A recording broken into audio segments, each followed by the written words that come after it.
Halo, selamat datang dalam pertemuan ini. Kali ini kita membahas tentang mata kuliah komunikasi bisnis.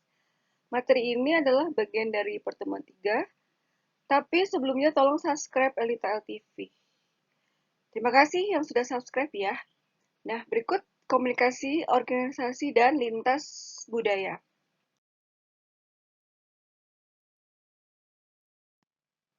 Komunikasi organisasi. Nah, hubungan komunikasi yang baik antara manajer yang satu dengan manajer yang lain, antara manajer dengan karyawan, antara karyawan satu dengan karyawan lain dalam mencapai suatu tujuan organisasi yang ditetapkan.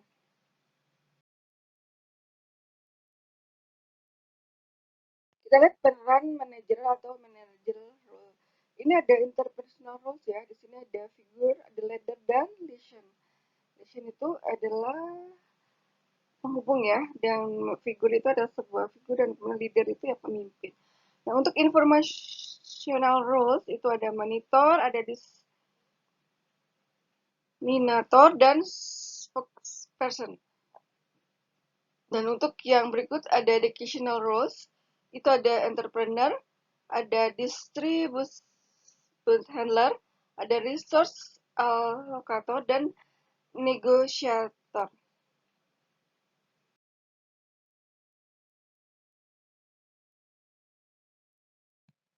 Fungsi komunikasi organisasi. Satu, komunikasi itu memungkinkan orang untuk saling bertukar informasi. Dua, komunikasi membantu menghubungkan sekelompok anggota dalam organisasi yang terpisah dari anggota lainnya.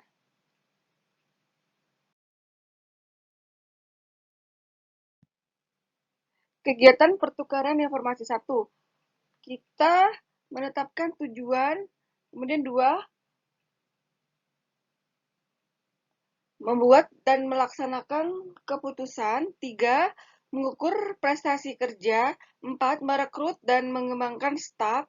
Lima, pelayanan pelanggan. Enam, negosiasi dengan pemasok. Tujuh, memproduksi produk.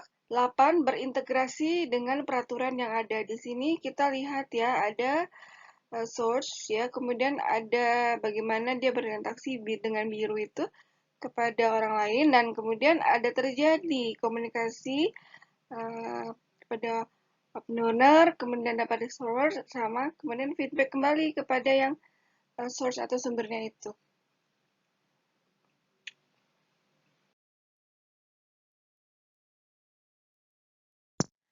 Ini ada pola komunikasi. Satu, komunikasi dari atas ke bawah atau top down atau downward. Nah, ini merupakan pesan yang dikirim dari tingkat hierarki yang lebih tinggi ke tingkat yang lebih rendah. Komunikasi yang menarik ke bawah dari manajer ke karyawan. Nah, contoh saya juga berkomunikasi dengan kalian bahwa saya menyampaikan kepada mahasiswa. Nah, dan contoh juga untuk menyampaikan informasi, mengarahkan dan mengkoordinasikan, serta memotivasi pemimpin dan mengendalikan berbagai kegiatan yang ada di level bawah.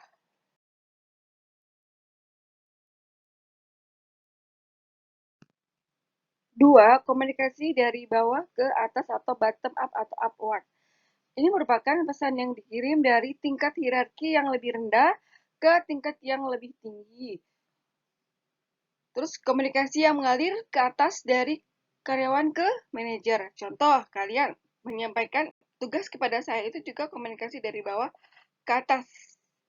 Ya, yang bersih pencapaian tugas-tugas yang apa kalian buat yang sudah dilakukan. Nah, contoh yang lain adalah penyampaian laporan kepada atasan-atasan kalian sendiri. Ketiga, komunikasi horizontal atau lateral. Nah, komunikasi yang terjadi antara bagian-bagian yang memiliki posisi sejajar atau sederajat dalam suatu organisasi. Nah, komunikasi yang terjadi antara semua karyawan di tingkat organisasi yang sama. Kemudian contoh, melakukan persuasi, mempengaruhi, dan memberikan informasi kepada bagian atau departemen yang memiliki kedudukan sejajar.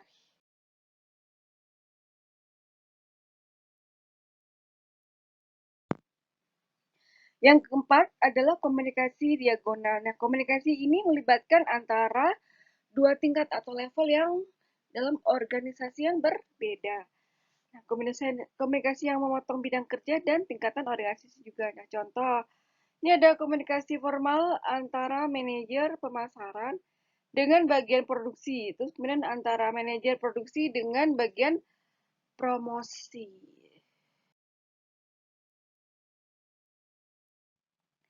Yang kelima, komunikasi informal. Nah, komunikasi yang cenderung luas, fleksibel, dan tidak ketat ya. Sebagaimana komunikasi yang terjadi di saat istirahat kerja. Biasanya dilakukan orang-orang yang terlibat dalam suatu organisasi, dia tanpa memberikan jenjang hierarki, pangkat, dan kedudukan jabatan, sehingga dapat berkomunikasi secara luas.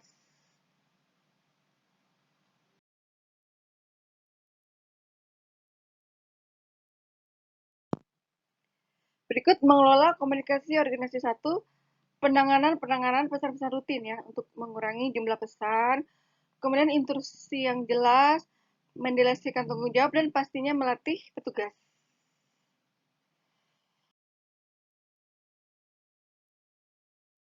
Ini ada bentuk komunikasi ya dalam organisasi. Contoh pertama itu rapat. Nah, rapat itu merupakan tempat komunikasi yang utama yang dapat dilaksanakan di ruang konferensi informal atau melalui internet seperti rapat virtual yang kita lakukan Zoom ya.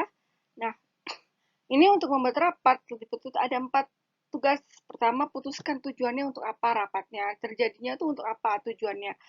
Yang ke B-nya, pilih partisipasi ikut rapat. Jadi sesuaikan dengan tujuan. Misalkan nih, kita tujuannya untuk menaikkan gaji, pastinya partisipasinya adalah bagian SDM saja dulu. Nah, kemudian waktu, fasilitasnya apa? Apakah virtual atau di dalam ruangan? Nah, kemudian tetapkan agenda, kapan, jadwalnya, jamnya, di mana.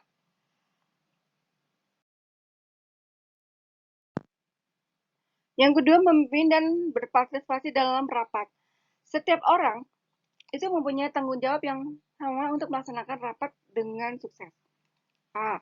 Jaga agar rapat tetap pada jalurnya. B. Ikuti aturan yang disepakati. C. Mendorong partisipasi. D. Berpartisipasi secara aktif. Kemudian E. Menutup dengan efektif. Dia ada pembukaan, kemudian kita melakukan aturannya, bagaimana kita berpartisipasi, dan kita menutup rapat itu. Seperti itu ya guys. Di sini kita memperbaiki keterampilan mendengar ya. Nah, ini ada mendengar yang efektif dapat memperkuat, membuat hubungan organisasional meningkat dalam meningkatkan pengiriman produk, kemudian menyiapkan organisasi akan peluang-peluang inovasi dan memungkinkan organisasi juga untuk mengelola tumbuhnya aneka ragam dalam angkatan kerja dan para pelanggan yang dilayani perusahaan ya. Seperti mendengarkan isi, kemudian mendengarkan kritis, mendengarkan dengan empati, kemudian menerima, terus menginterpretasikan, kemudian mengingat, terus mengevaluasi sampai kepada merespon.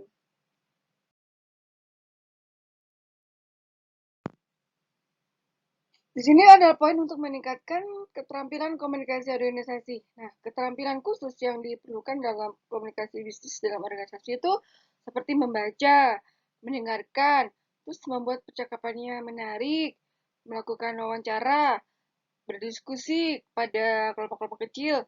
Nah, kemudian kita berpidato ya dengan presentasi, terus kita menulis surat, memo dan laporan. Ya, hal ini pastinya dalam organisasi kelas kita juga kita sudah secara tidak langsung melakukannya.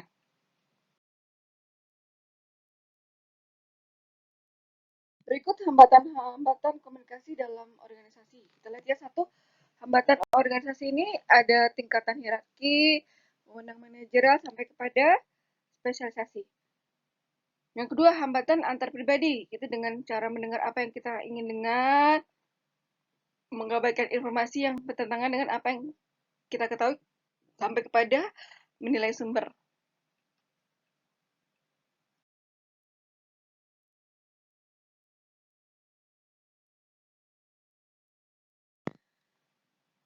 Mari kita lihat apa itu komunikasi bisnis lintas budaya.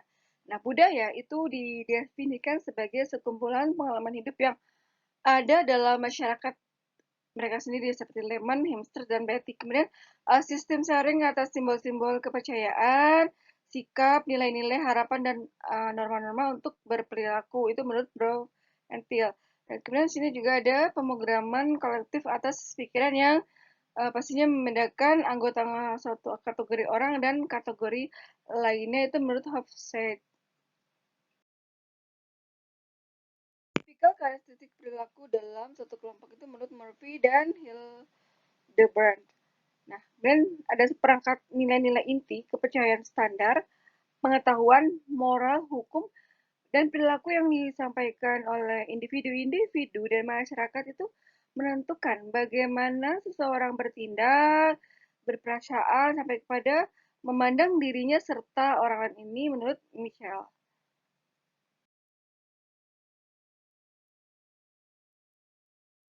Kita lihat apa sajakah komponen-komponen budaya. Nah, komponennya terdiri dari satu, budaya material. Budaya material ini terdiri dari teknologi, ekonomi. Nah, teknologi itu mencakup teknik atau cara yang digunakan untuk mengubah atau membentuk materi menjadi suatu produk yang dapat berguna bagi masyarakat. Yang kedua, ekonomi ya. Berikutnya budaya yang material ini itu terdiri dari ekonomi. Nah, suatu cara yang orang gunakan untuk segala kemampuannya menghasilkan sesuatu yang bermanfaat bagi dirinya maupun orang lain, termasuk kegiatan menghasilkan barang dan jasa, distribusi dan konsumsi. Ya begitu ya. Ya, teknologinya pastinya juga mempermudah ya, seperti kita sekarang menggunakan handphone supaya tidak perlu data, supaya kita tinggal calling aja, dan kemudian secara ekonomi juga kita apakah informasi itu bisa bermanfaat, komunikasi itu apakah ada manfaat bagi kita gitu ya. Jangan asal ngomong saja tanpa ada manfaat, ini maksudnya dalam ekonomi.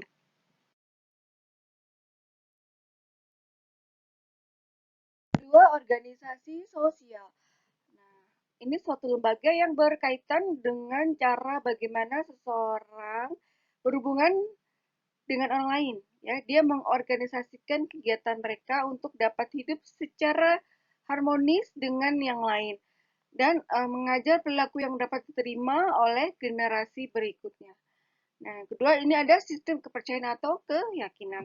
Nah, ini sesuatu yang dianut oleh suatu masyarakat akan berpengaruh ya terhadap sistem sosial yang ada di masyarakat tersebut.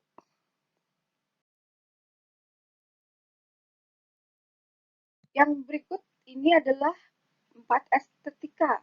Nah, estetika ini berkaitan dengan seni, dongeng, hikayat, musik, drama, dan tari-tarian. Nilai-nilai estetika yang ditujukan masyarakat dalam berbagai peran tentunya tuh perlu dipahami secara benar agar pesan yang disampaikan mencapai sasaran yang efektif. Yang kelima, bahasa. Cara yang digunakan seseorang dalam mengungkapkan sesuatu melalui simbol-simbol tertentu kepada orang lain. Itu ya. Kalau bahasa Indonesia, bahasa Inggris, bahasa tradisional, bisa juga melambangkan simbol-simbol tertentu orang itu berasal dari mana. Ini adalah tingkatan budaya.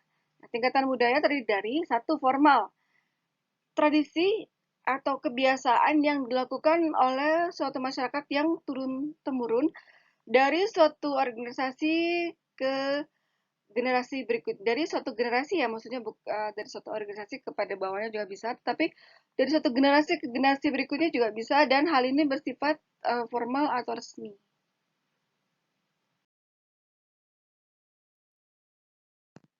Dua, dua, informal.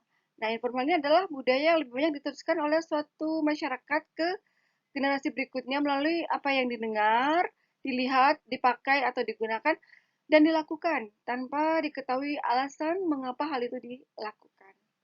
Yang ketiga, teknis. Bukti-bukti atau aturan yang merupakan hal yang terpenting.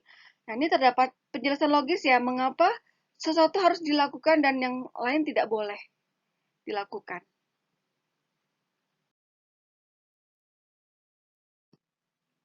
Berikut kita lihat perbedaan budaya.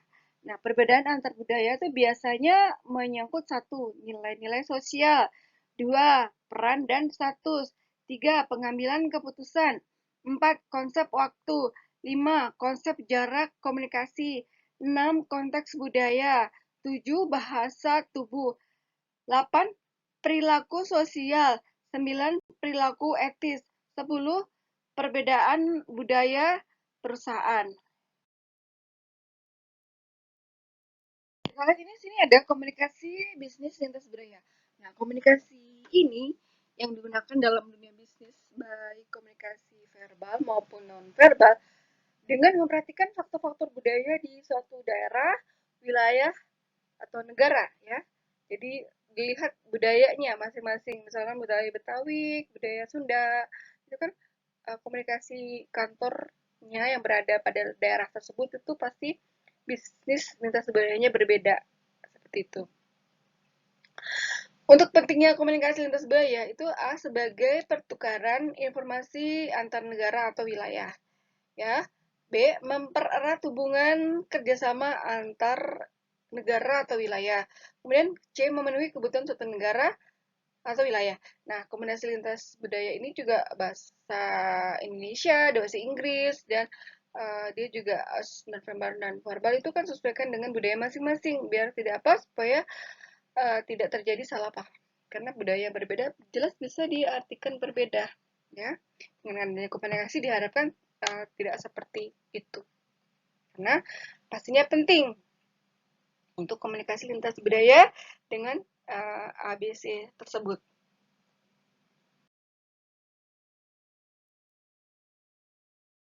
Di sini kita lihat ya keterampilan berkomunikasi antar budaya. Nah, di sini satu dengan mempelajari budaya-budaya dan bahasa-bahasa lain. Yang kedua, kita menghargai preferensi gaya. Yang ketiga, menggunakan interpreter, kemudian atau penerjemah ya, dan pastinya peranti lunak terjemah. Yang keempat, membantu orang lain beradaptasi dengan budaya kita. Yang kelima, mendengarkan dengan sesama. Yang keenam, menulis dan berbicara dengan jelas. Di sini kita lihat ya komunikasi dengan orang yang berbudaya asing ya. Contoh komunikasi budaya di beberapa negara ya. Kita lihat ya bahwa pertama di Spanyol, orang itu berjabat tangan paling lama antara 5 sampai 7 ayunan. Melepas jabat tangan segera dapat diartikan sebagai suatu bentuk penolakan. Jadi hitung baik-baik ya kalau kalau kurang dari itu pasti mereka dianggap di sana tuh bahwa ini orang menolak jabat tangan saya. Nah, di Prancis orang mencuci tangan cukup dengan sekali ayunan atau gerakan. Jadi sekali saja kalau di Prancis ya. Nah, jangan memberi hadiah minuman pada orang-orang Arab. Di negara Arab itu tidak bagus ya budayanya. Jadi kalau untuk orang yang minuman-minuman beralkohol. Jadi kalau untuk memberi hadiah minuman-minuman beralkohol di negara Arab jangan memberi hadiah seperti itu.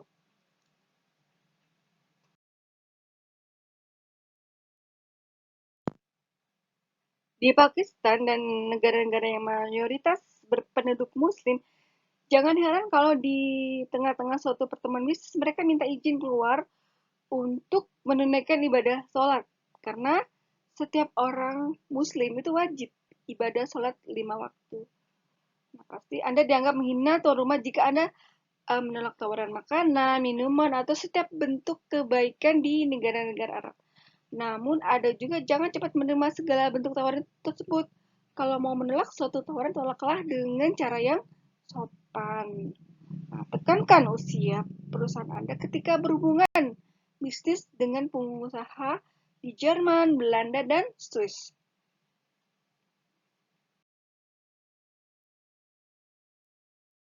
Terima kasih sudah subscribe video Elita LTV dalam pertemuan ini. Terima kasih. Jangan lupa subscribe-nya. Ya, pastinya untuk pertemuan-pertemuan berikutnya akan sangat berguna. Karena dengan subscribe kita pasti sudah tahu secara otomatis ada hal-hal apakah dan materi-materi yang menarik lainnya di lain kesempatan. Terima kasih.